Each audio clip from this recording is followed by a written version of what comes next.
வந்துட்டு நம்ம மயோனைஸ் செய்ய போகிறோம். நம்ம மந்திக்கு மயோனைஸ் செய்ய போகிறோம். இதில் 3 முட்டையோட வெள்ளைக்கரு இருக்குங்க. அடுத்து வந்துட்டு 5 பல் பூண்டு. சின்ன பூண்டாக இருந்தால் 5, பெரிய பூண்டாக இருந்தால் 3 போட்டால் போதும். சின்ன ஸ்பூனாக இருந்தால் கொஞ்சமாக போட்டுங்க, பெரிய ஸ்பூனாக இருந்தாலும் 4-5 துண்டு போட்டால் போதும். உப்பு தேவையான அளவு போட்டால் போதும், ரொம்ப போட வேணாம்.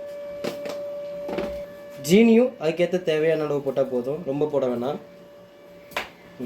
அடுத்து அரைச்சி பார்த்துக்கணும். இப்போது தண்ணியை கொஞ்சம் இதாக இருக்குது. இதுக்கப்புறமா கொஞ்சம் நம்ம எண்ணெய் சேர்த்துக்கணும். எண்ணெய் கொஞ்சம் கொஞ்சமாக ஊற்றி அரைச்சா போதும், உடனே எல்லாத்தையும் மொத்தமாக போட்டு அரைக்க வேணாம்.